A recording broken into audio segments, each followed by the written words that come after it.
This is Actualize Freedom, straight talk on growing clicks and conversions on Amazon FBA from people doing it every day. Now here's your host, digital marketing acrobat, Danny Kenji Carlson.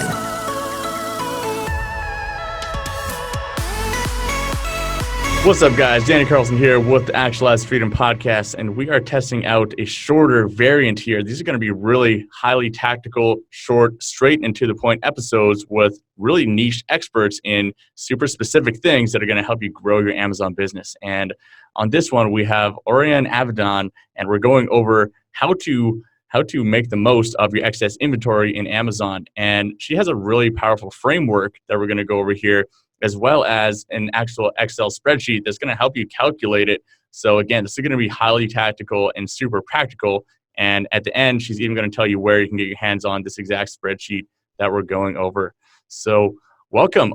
Maybe let's start out just with a little bit about how did you become the niche expert in this? This is something very specific, obviously. Yeah, it is. It's been a journey, of course.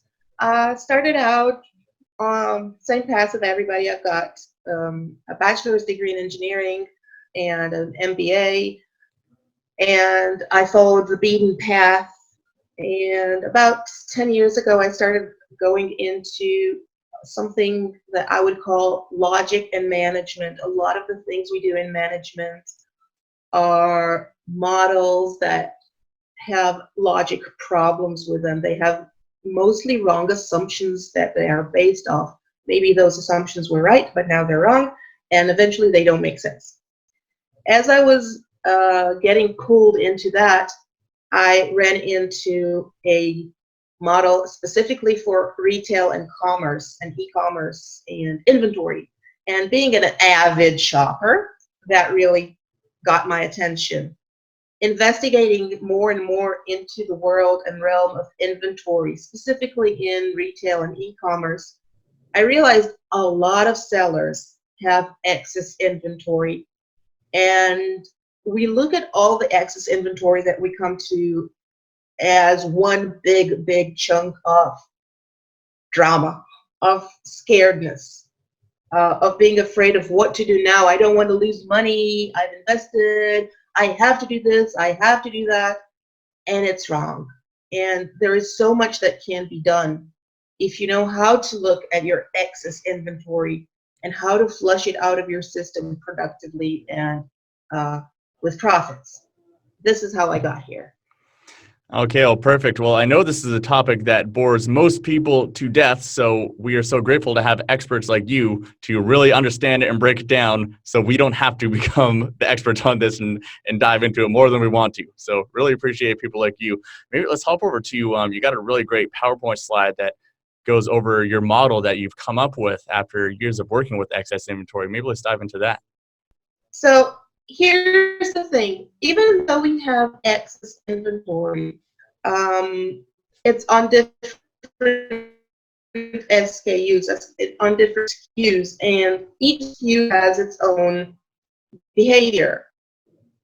So if you look at this model, at the bottom you have the SKU behavior, whether it's a fast runner, that's your top 25 sellers. If it's a middle runner, so not a very fast runner, but not a very low laggard, or how do you say it? And then you have your bottom 25. Those are items that the market is signaling to you very, very hard that they don't want them, at least not at this price. And then going up on the y-axis is how much inventory you have. And I'm looking at it not from a unit perspective, but rather from a time perspective. So enough excess inventory to last 6 months on top of your target, enough inventory to last 12 months on top of your target, and over 12 months on top of your target. Now, this is an extreme case for some products that have a short shelf life, and you can look at it as short-term, mid-term, and long-term instead of 6, 12, and over 12 months. But for many products, this is a logical distribution. And so we have this kind of metrics that starts at the bottom left with your top sellers that don't have a lot of inventory and ends at the top right. Did I say top left, bottom left? Top right. with your least good sellers, worst sellers, and the most inventory.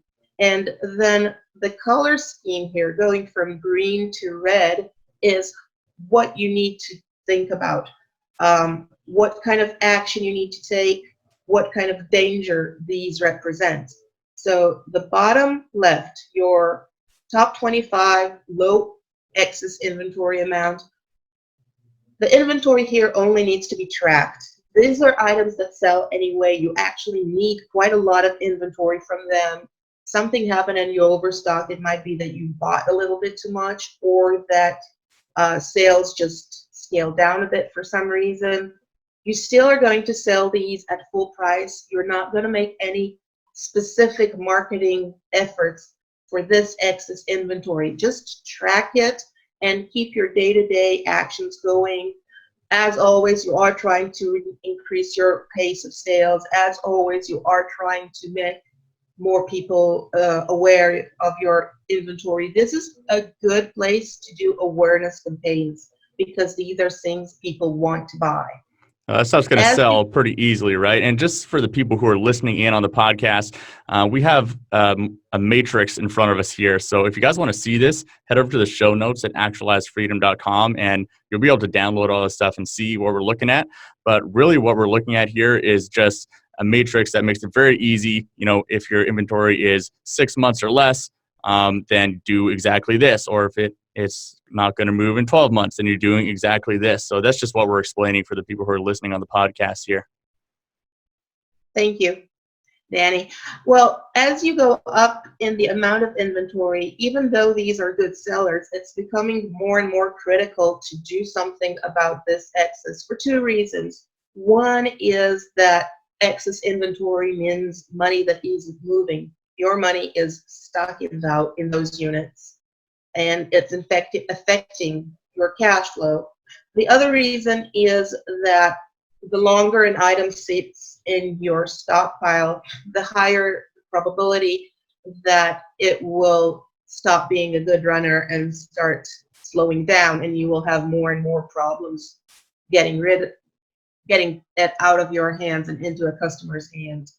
So as we go into the midterm inventory level, so we're still talking about top sellers, but you have enough inventory for midterm horizon. For me, this is defined as 6 to 12 months. You don't want to reduce prices a lot, but start thinking about some kind of price reduction, maybe a small dedicated discount, maybe an upsell on a different item, but start thinking of ways to generate more traffic and more demand for this, and start doing dedicated marketing, focus marketing here, and nurture these SKUs. Try to make sure they are on track and selling well, and fix anything you see that is broken. If this is on Amazon and a listing has deteriorated, look to see whether it's traffic, whether it's conversions, and fix it. As we go up to the long-term inventory, still good sellers, but we have a lot of excess inventory, enough to last us for more than a year. We start thinking about real price cuts. So in this case, I would upsell price cuts. So sell this at a full price for somebody who wants it, but also offer it as an upsell on one of the better sellers with a price cut. And keep dedicated marketing. Think of ways to get traffic and demand for these SKUs. With this figured out, we go to the middle sellers.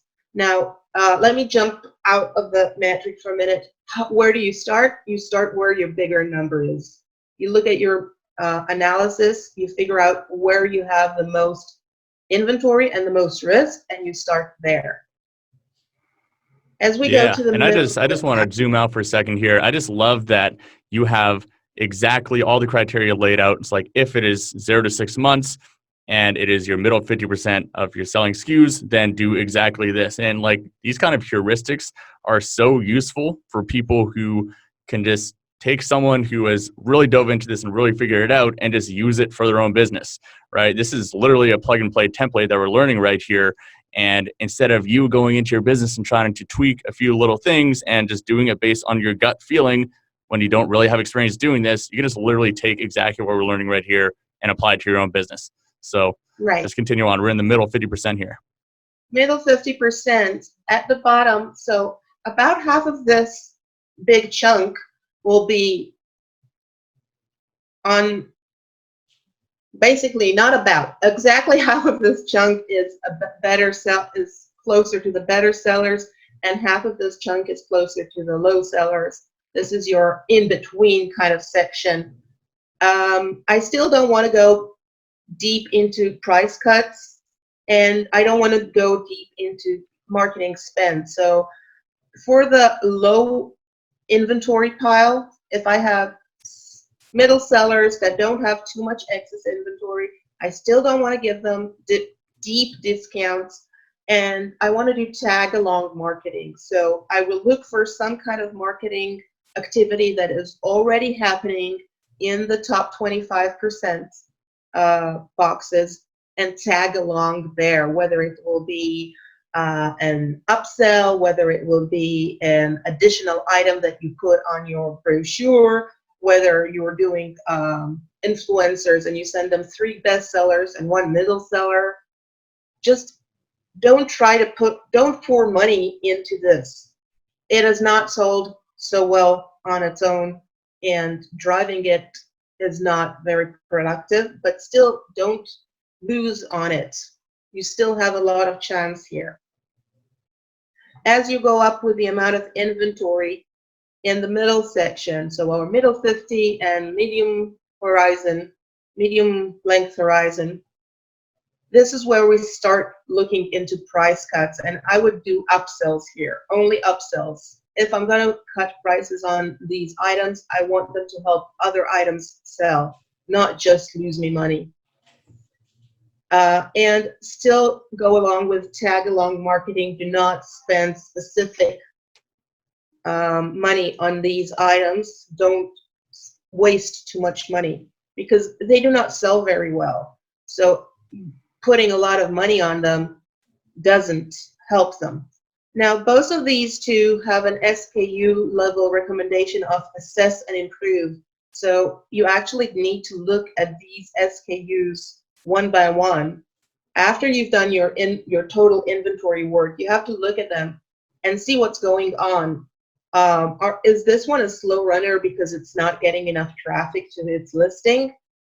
Then you're being unfair to the SKU, so to speak. Maybe it can sell better if you improve your PPC or your keywords. Assess what is going on and try to improve them all the time. Not all of them will react. Some things people just don't want. Why? We have no idea. And basically, don't care. Don't spend time about the whys. This is what your market wants. Go with it and prosper. Fight with it and lose. Oh, and I love how you're making the distinction here too, because I can see in some of your other recommendations, you don't recommend that anyone bother actually improving. You just recommend removing instead, right? So this is still within the case where it could be either way and it deserves a second look instead of don't waste your time, right? Yeah, right. And as we go up to the long-term middle 50s, we're starting to see actual loss in our cash flow, in our profit and loss from these items. They're costing us a lot of money on Amazon. They're costing us a lot of attention managerially. We're constantly looking at them and tweaking them and thinking what we can do with them. And here we have to start being very, very precision, data-oriented, non-emotional, let's say that way, very analytical. If this item cannot improve in a short period of time and show that it is going to the upper 50%, it's in the lower 50%, and it is eating away at our profit and our potential. So either you improve or you remove. And this is where I will start doing direct price cuts. Just offer this as a sale item, offer this as an outlet item, Maybe it's too early days for outlet item, but specifically if you're doing a sale, if you want to give a coupon, anything that you can do to get these out of the door, and see, maybe you were pricing them wrong. And when you give those price discounts, they actually start going up and improving. So consider, do you want to keep them at a lower price point? Otherwise, remove. Consider whatever it took to fix them. Do you want to do it in the long run? Then you improve the item and you can keep it. Otherwise, remove it off your offering. Don't work with it anymore. Free up your time, your money to do a different to test a different item that might be a better seller. This is the idea. We're not committed. This is not a Catholic wedding, us and the SKUs. Whatever doesn't sell, it's no point in selling. We have these top sellers that need our attention to make us money. So we don't want to spend any more time and money on slow sellers. Yeah, that absolutely makes a lot of sense. And so we have the bottom 25% here. We're running a little bit short on time. So yeah, let's just give us a brief overview here of the bottom 25%. This is the inventory that's just like really not moving. Is that correct? Yeah, this is it. Basically, these are items that you need to remove from your listings, you need to remove from your business. And the question is, can you reduce your losses on them? So doing some kind of sale marketing, outlets, etc. Or do you just need to cut your losses and move on? If you have a lot of inventory that has not sold for a lot of time, stop trying to regain your profit. It's not going to work. So don't even try getting a profit out of it. Donate it, write it off, move on. You're actually going to make more money from getting rid of it than from trying to sell it, because you're paying a lot for excess inventory fees. You're paying a lot because you don't have that money available. Now, as you go through this process, and this process of removing low selling SKUs and focusing on high profit SKUs should be done even with your regular inventory. And what this will do, it will shift your entire graph to higher and higher profits. As you get rid of your bottom 25, your standards will go up, and with them your profits will go up. That is a very, very good framework here. And guys, if you are just listening to this on the podcast, I definitely recommend taking a look at this PowerPoint that we have in front of us here. It just makes it really easy to visualize what exactly you should be doing with all of your inventory. And if you're being realistic, if you are selling on Amazon, if you're any kind of e-commerce business, you're going to have products that are home runs, and then you're going to have products that are just big, giant flops. And if you just take those flops as a big loss, or just try to spend too much time and energy and money on trying to get them to work, you're just really going to be losing out on a lot of profit, right?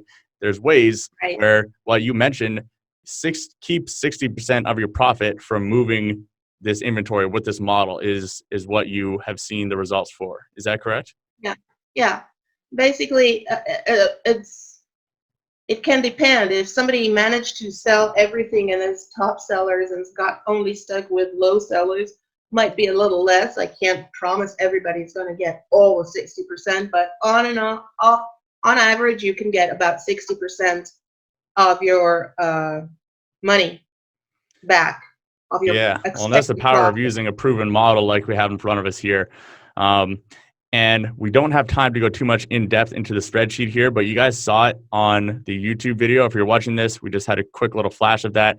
So the spreadsheet is also going to be available for download for you guys. Literally, you can punch in your numbers and just whatever your inventory situation is there, and it's going to give you kind of the lay of the land.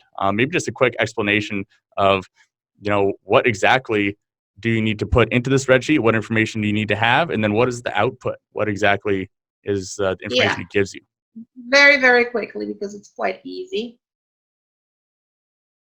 What you need to know is the list of your SKUs, how much inventory you have on hand, and how many sales for that inventory did you have in the past X months. Put X, the number of months here. You do need a few months of data in order for this to be valid. And then give us your target of for inventory in months. So I want to have at least 1 month of inventory on hand.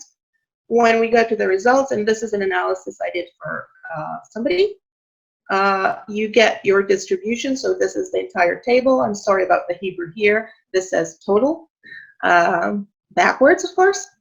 And as you can see for this customer, they have a lot of inventory with the high demand, short-term and mid-term. So they have a lot of money they can free up. But when I talk to them, their focus was here, long-term, mid-demand, and low demand, making it unprofitable for them to handle their excess inventory. And this is what I want you to look at. Once you have this, you will have the SKUs divided by their sections, so you can go in and see which SKU is which. Awesome. So that will be available for you guys at actualizefreedom.com in the show notes there. And as well as if people want to reach out to you online, where's the best place for them to do so? Well, I'm on LinkedIn and Facebook using my own name, Orion Avidan. I have a website. I'll give you the address to put on the show notes. It's kind of long to put up here to say it out loud and people getting it. And you can email me as well. So I'll give you my email. Okay, perfect. Awesome. We'll have that in the show notes. Thank you so much for your time here. Awesome, guys, if you let me know what you think of this new format of the super short tactical ones, we're going to be pumping these out alongside our regular episodes. So let me know what you think about these. If there's any specific topics you want us to have niche experts on to grow your Amazon business. So until next time, guys, take care and keep kicking some ass.